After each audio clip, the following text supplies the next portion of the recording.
And hello YouTube, this is GSmaniamsmart, and I'm turning on a brand new video for Gaming with GS. Today we're here on Guild Wars 2, going over our 20th trick in the Easy Gold Trick series, in the 2.0 series. If you have not seen the other videos in our 1.0 series or in the 2.0 series, we now have gone over 40 different methods or improved methods that I think you'll find very helpful. So go ahead and check that playlist out.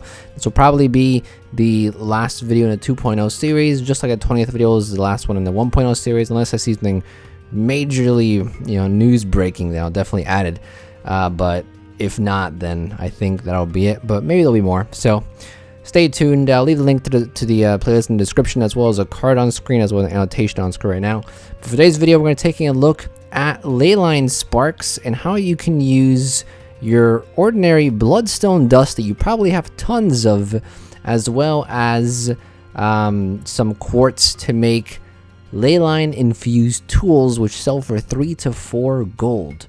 Now, with the release of Heart of Thorns, we had some new crafting materials that you could get from the maps, which was bottle of airship oil, auric dust, and Ley-Line sparks. Now, auric dust and bottles of airship oil weren't really useful. They were used to make fulgurite. However, Ley-Line sparks, the real profit you can make from the real value lays in the Ley-Line sparks, because with them you can create these Ley-Line infused tools. Now, you can get Ley-Line sparks in crystallized supply caches, in tangled depths, and noxious pods in dragon stand. This is probably one of the most important ingredients that you want to have. If you've done tangled depths a lot of times, or if you've done dragon stand a lot of times, you probably have a ton of Ley-Line sparks, so you won't even need to worry about that. But if you need them, those are where you get them. They're more commonly found in crystallized supply caches. You can find a lot of these near the waypoints, just like the noxious pods. A lot of them near the waypoints. You can open them and they usually have Ley-Line sparks in them. Now, the reason why these tools are so expensive at 3-4 gold is because there is a high demand for them and a low supply for them. Each guild needs about 600 of these Ley-Line infused tools for all of their mining upgrades. Even mining rate 2, mining rate 3, a lot of the early mining rates, a lot of the early mining upgrades require Ley-Line infused tools. Now, the reason why there's such a low supply of them is not because they're time gated. You can craft as many of these as you want. However, the problem is that one of the ingredients that you need to craft these are charged quartz crystals, and those are time gated on a daily basis. You have to convert 25 quartz crystals into a charged quartz crystal, and those are limited. You can only convert 25 quartz into a charged quartz crystal once per day, with a place of power, which you can get in your home instance or in some of the hero point areas as well. Now, to get quartz, you can get that from Dry Top. There are several places you can get quartz in Dry Top. On the screen, you should see me going to several locations. Some of the crash sites in Dry Top offer quartz crystals. You also have some quartz crystals sometimes spawning in the Inquest base near the west side of Dry Top.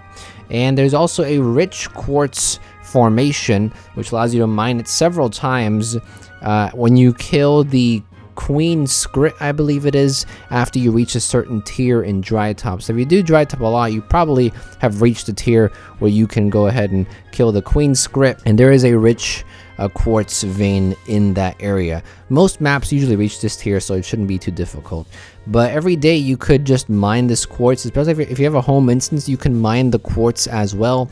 The quartz in your home instance actually is actually a rare chance to drop a charged quartz crystal. So even if you don't have a lot of quartz, you do have a chance to get a charged one from your home instance. So constantly farm that home instance. If you don't have a home instance with that node, there are several people on Looking for Group who offer their home instance to farm for different nodes, and some of these people do have the quartz node, so you can get the quartz node from other people if you just look in LFG, or if some of your friends have it, you can get it from there. So quartz is not really a problem. You can mine these every day in Dry Top. You can mine them in a home instance, and all you gotta do then is, if you have the place of power in your home instance as well, you can just charge them there. If not, you can go ahead and go to Queensdale. There's a hero point very close to a waypoint. You should see on screen right now where that is, and you can fuse your 25 quartz crystals into a charged quartz crystal. That's the daily limit there. So the quartz crystal is not a problem. The problem is charging them every day. And if you've done it, if you've done charging every day now, and this is something you do every day, you probably have a ton of them. I think I have like 15 charged quartz crystals. I can probably make 15 of them already.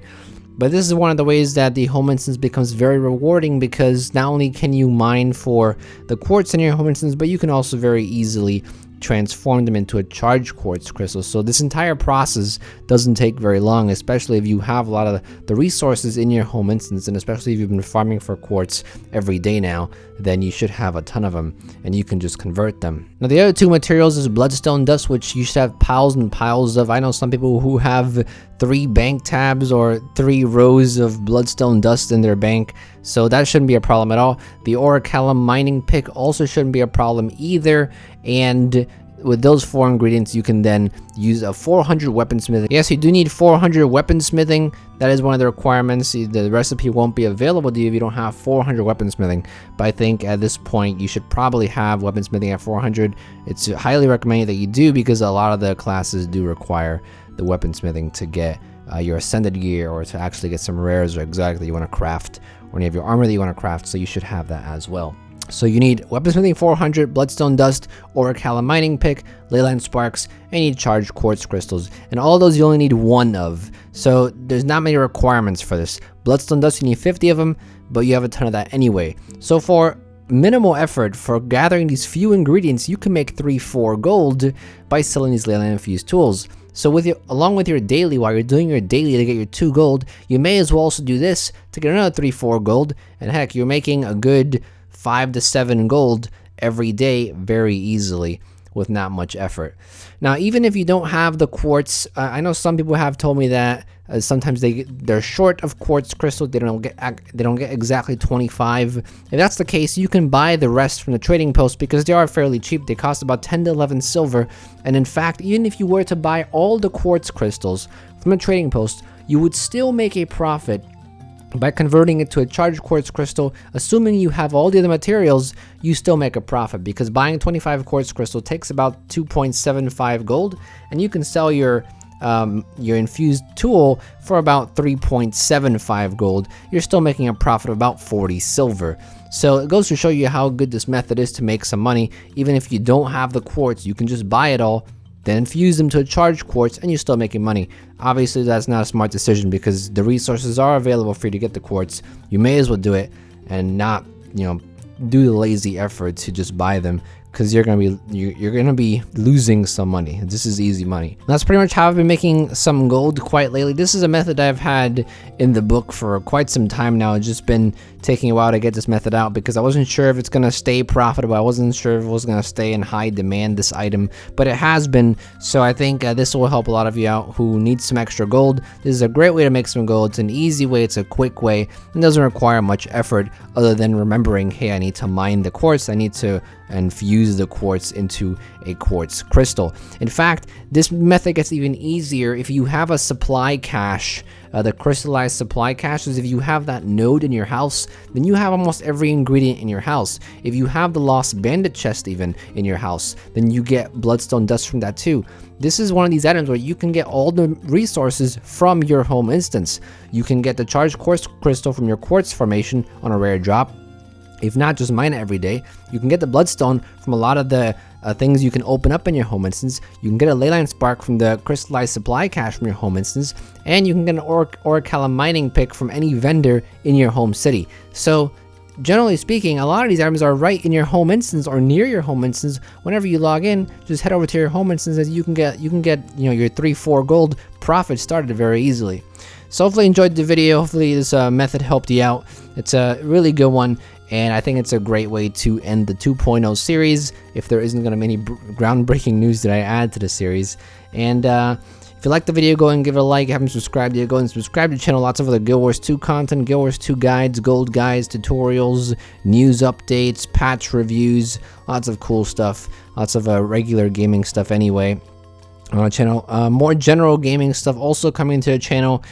Been fairly busy the past few days, and pretty life-changing stuff happening as well that I'll go over in another video. I don't think it's appropriate to go over it now, but you'll definitely get the update sooner or later in a separate video. So just wanted to mention that. If you want to donate $1 to my Patreon page, anything as low as that is very helpful, very much appreciated. All you gotta do is click the card on the top right hand corner of the screen. It'll bring you to the page. I also have a vlogging channel, music channel, tutorials channel, and advice channel. Want to check those out? Links in the description as well as on the end card. That's pretty much it. Thank you for watching as always, and this is GSmaniamsmart, and I'll be back sooner than you think. Don't go anywhere.